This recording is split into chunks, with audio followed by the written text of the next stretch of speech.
Hello everyone, welcome to Plant Science Day 2020, the first virtual Plant Science Day.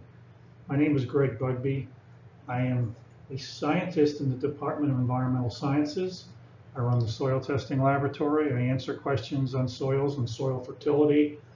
And I'm going to be talking to you today on container and raised bed gardening, big yields from small places, and that is certainly true. There are many advantages to growing plants in containers and raised beds. First of all, many of us do not have a large area, do not have land capable of putting in a garden. Maybe we only have a deck or something like that.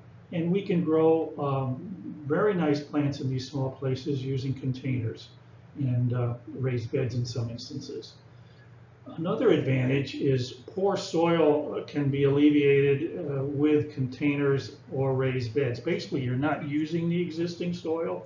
So if you have ledge or rock or whatever, tree roots, that sort of thing, you can essentially place these raised beds or containers on top of them and be in pretty good shape. Another advantage of containers and raised beds is that it will reduce bending. There are a lot of people with back issues, they can't bend well, and by raising everything up, it makes gardening a lot easier. In addition, you can create optimal soil. You are going to be making your own soil. You're not relying on soil that's there, so you can really, with some kind of basic information, create very good growing conditions based upon a good soil. Also, it's easier to replace the soil. And in some instances, you do need to replace soil. In some instances, it's maybe has some disease or insect issue, particularly disease issue that would be difficult to get rid of in the field. And in your case, you simply would remove the soil and replace it. Or if the drainage becomes poor or something like that, it can be replaced. You also can have some visually appealing raised beds and containers if done right. This is a picture off the internet here of some wooden and corrugated material that's used to make very nice looking raised beds that really add to the landscape.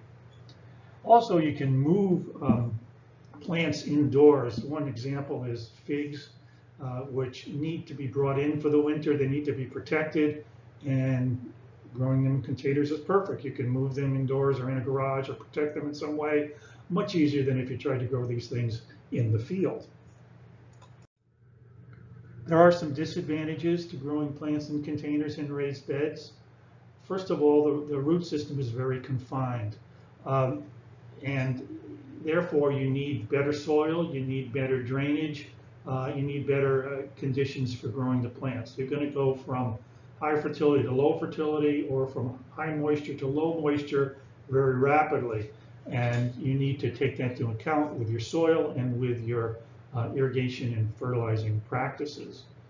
And as I mentioned, the nutrient supply is going to be limited to that small area of the root zone, and you will have issues unless you take that into account, and we're going to be going over that today. In the case of pots, they can be unstable. Some people don't realize this, and as their plants get bigger, they tend to blow over and they are damaged. In this picture here, I have just a picture of a tomato in the field, just to show you, how a root system can move downward, move outward, which you do not have that ability in a container.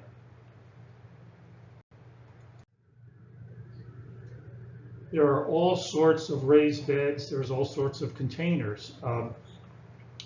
Everything from simple wooden boxes to more elaborate concrete block structures, and everything in between. And if you go on the internet, you can search up all sorts of methods of making these. I'm going to go over briefly a simple way, but again, the internet is your friend. Just Google raised beds, and you will see a lot of options out there. Here's a raised bed. It's in a galvanized tub, sort of like a large container. Again, another way a very simple way of making a container, or a raised bed in this case. So how would you construct these things? Well, there's all sorts of ways to do it, as I mentioned. Some very simple ways are to use wooden boards with 4x4 stakes driven into the ground. How high you make these depends a bit, but boy, I would like to see them at least 12 inches high, if not higher. As you get lower, you're going to be now relying more on the soil beneath, and if it's not good, you can have some issues. So the deeper the better, and that's important to keep in mind. It's also important to keep in mind if you are putting these raised beds on say a turf area, break it up. You don't want layers. This will be an issue for root penetration. It won't hurt. In some cases, your roots may want to go into the existing soil and benefit from that, but you don't like layering. Not only can it block roots, but it can block water penetration and that sort of thing. And you don't like what was called a perched water table, meaning very wet conditions at this interface here. So keep that in mind. Again, soil should be filled near the top, but not to the top. You want to leave some area you don't want water to run over the edges and that sort of thing. But you do want to fill this pretty close to the top, particularly if you use some of the soils I'm going to be talking about, because they will over time compress and degrade, and you're going to lose some volume. There's always a question about what kind of wood should I use. Should I use treated wood? Should I not use treated wood, and that sort of thing? Well, prior to 2003, there was a type of pressure-treated wood that was called CCA, which contained copper, chromium, and arsenic. And certainly chromium and arsenic are not something you want near your vegetables. Now, again, this type of wood has not been produced and not being used or sold, certainly in Connecticut, since 2003. And there's other treated woods that are considered much safer for the environment that pretty much contain only copper, which is a nutrient for plants, and your vitamins, if you're taking any for people. It's not hazardous in the levels that are likely to be in the wood and have your plants exposed to. But even so, some people prefer not to use it, and they will use just regular pine, other types of wood, cedar that may last longer, and not worry about that at all. So you can do that. You can also use some of the composite woods that will not degrade over time. So there's a lot to use, and again, use your discretion. Today's pressure-treated wood is considered not as hazardous as the old CCA, and there's no restrictions on its use, but some people will prefer not to do that. When it comes to containers, you have to realize something, and that is that, first of all, the plants need good drainage.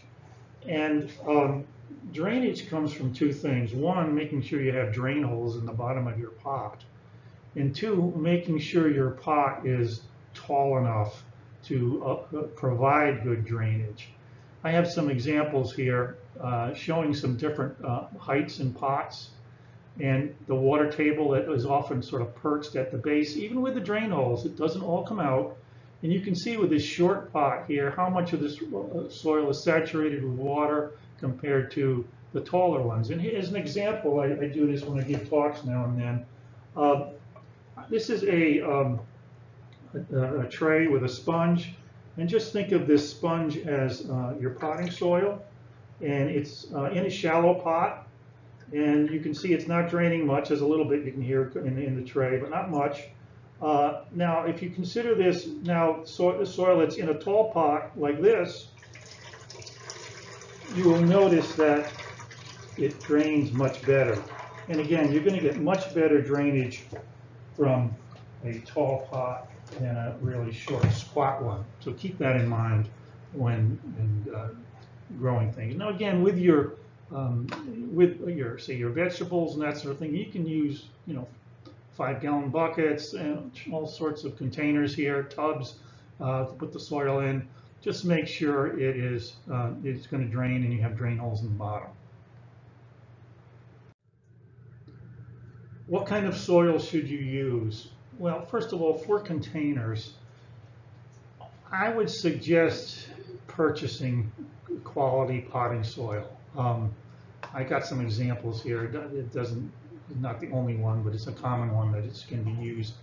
These are made for containers. They're going to be pretty much well drained. They're going to hold moisture well. They're going to have a nutrient retention, have nutrients in them. They're not going to have diseases and insects and all sorts of things that can come from the soil from your garden and from your yard. So I would suggest buying soil for your containers. You can also do this same thing for your raised beds, but as they get bigger, this becomes a little bit more of an issue because it's expensive.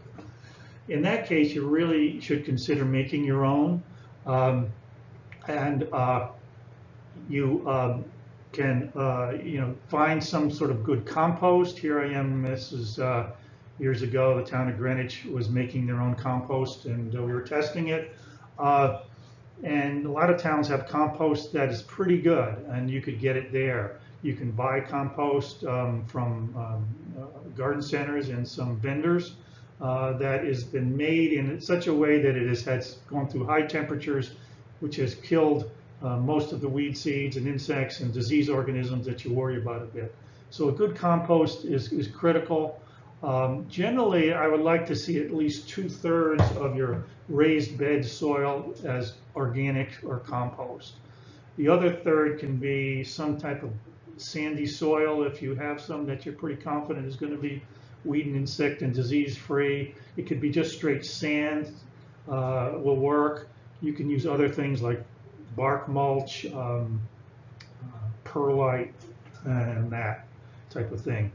But usually at least 2/3. I've seen people use 100% compost, and it'll work. It'll work pretty good. But over time, it will decay away a bit, and it'll turn less well drained. It'll compress, and it may have to be amended with something to make it drain well again.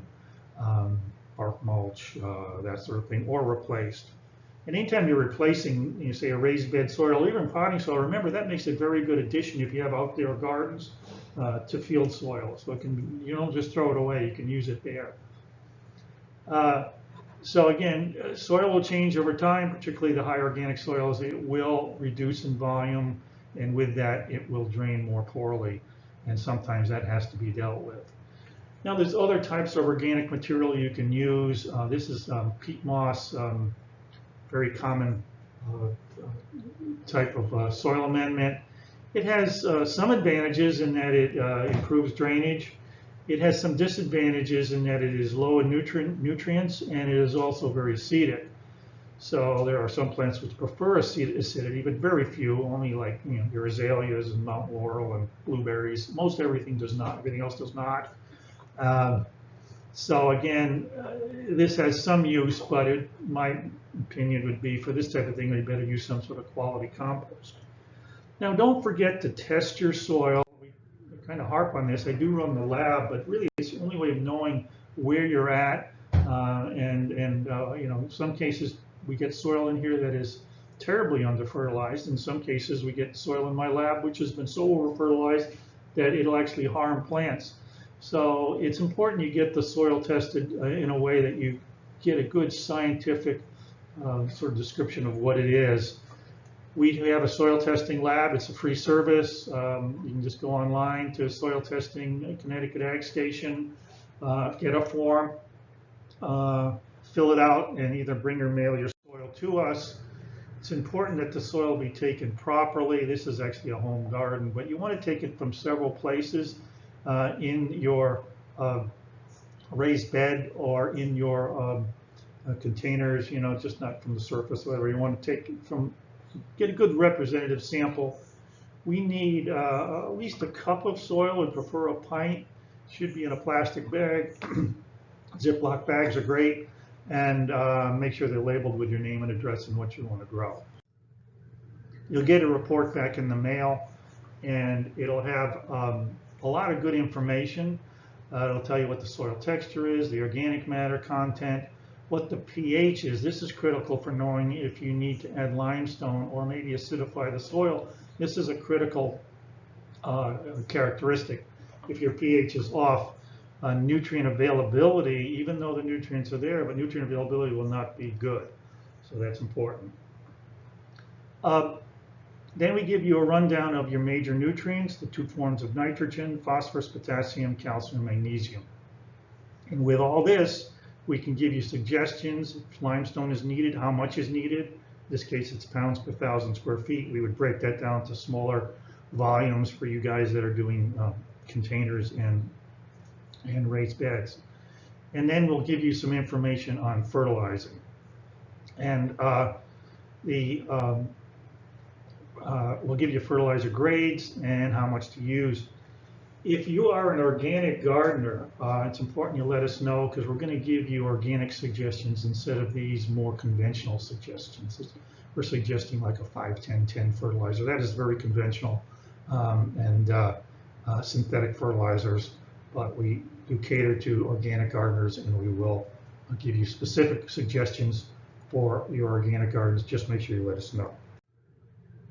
As I mentioned, pH is important, and if your pH is off, you're going to have to add something. Normally in Connecticut, natural soils are acidic and limestone is needed. And there's really nowadays two types of lime: the very powdered lime, the pulverized lime, and then the pelletized lime. You can use either one. They'll work basically the same. So again, we want to make sure the pH is correct. In the area of around 6.5 for most crops, 6.0 in that case for some of the lower pH preferring plants that still need a near neutral pH. So we will depending on what you're telling us you want to grow, we can tell you the exact amount of material to add.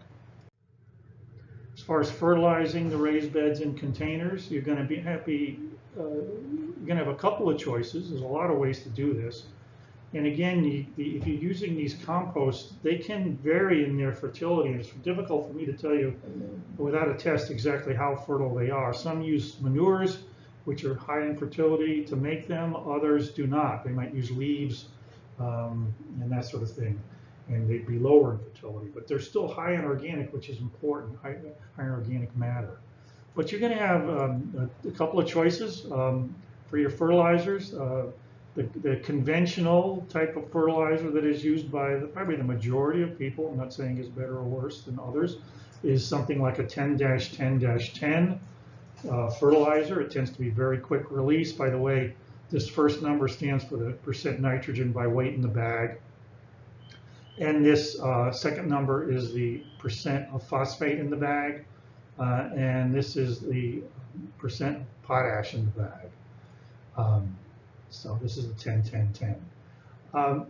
It's quick release normally, and therefore you'll get maybe 6 weeks out of it, and then you need to add it again. So you usually are in these type of fertilizing regimes in containers and in raised beds, as well as in your field soil. You're doing what's called a follow-up fertilization, usually in July. There are some slow release granular fertilizers.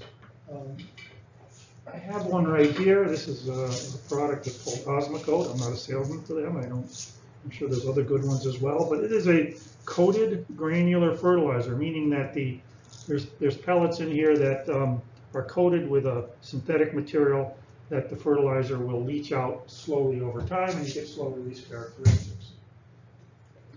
And then there's organic fertilizers, and they can be anything from manures to some type of, there's chickadee doo-doo, I've seen bat guano, and all sorts of other ones. There's a lot of products which can be used that are organic, and these can be used as well. Again, the amount you use may be a little more because they are lower. For instance, this chickadee doo-doo is 5.3, 2.5, meaning it's only 5% nitrogen compared to 10. And that's typical of these organic fertilizers. They tend to be a little lower in the concentration of the elements. We also have, let's go to the next slide, and how to prepare the soil. There's a couple ways to do it. You can do it either in your raised bed or on a tarp outside of the raised bed. I prefer to do it outside of the raised bed on a tarp. You mix everything up. This would be your compost, your sand, your whatever, bark mulch, whatever you're making your mix with. Mix it up really good, and then move it over to the raised bed or container. Once that is done, you're ready to plant.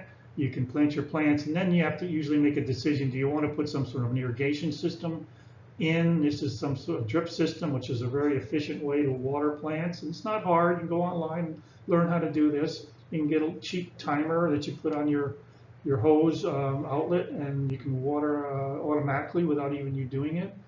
And then you may want to put some sort of mulch on here. This is a hay mulch, straw mulch. The only thing I don't like about these types of mulches is they tend to have weed seeds in them, which can create weed problems down the road. There's landscape fabric you can use. I've seen people use newspaper. I've seen people use all sorts of things. So you can be somewhat creative there. It's going to hold the moisture in a little bit and prevent weeds.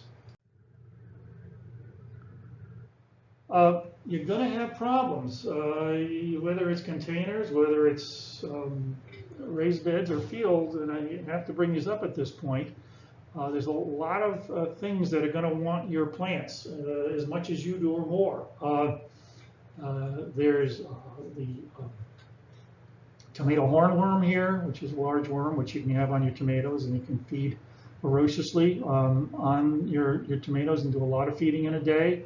There's blossom end rot on tomatoes, very common, particularly in containers where you have rapid drying and wetness. You go from wet to dry very quickly.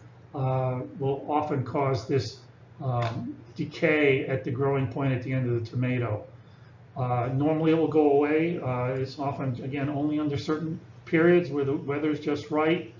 Calcium levels are thought to be critical here, so make sure you have the soil tested, make sure the soil has been limed, since that will add calcium. There's powdery mildew. This is on squash, very common. You can go to the Ag Station's website and learn a little bit about milk solutions and how to control this. And then there's a lot of critters that may want your plants, woodchucks, what have you, deer, which you have to keep in mind. And you can decide whether you need to fence off the area if this is going to be a problem, because it's nothing worse than just getting ready to harvest your plants and realize something else has already harvested them for you. All right, well, this is my last slide, and I want to make sure everybody is aware of where you can go for further help.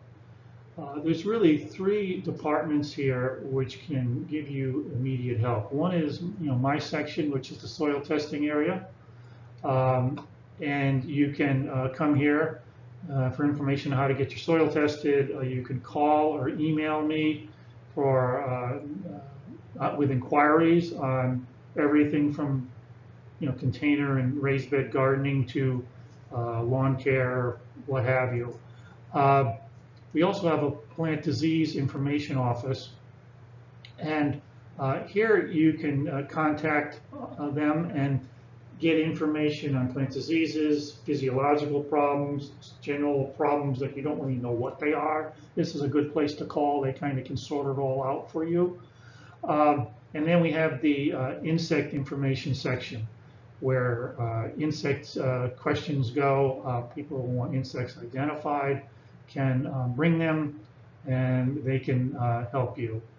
We also have a plant pest handbook that you can go to, which gives a lot of great information on just about any plant you want to grow, whether it be vegetables, ornamental plants, lawns, what have you.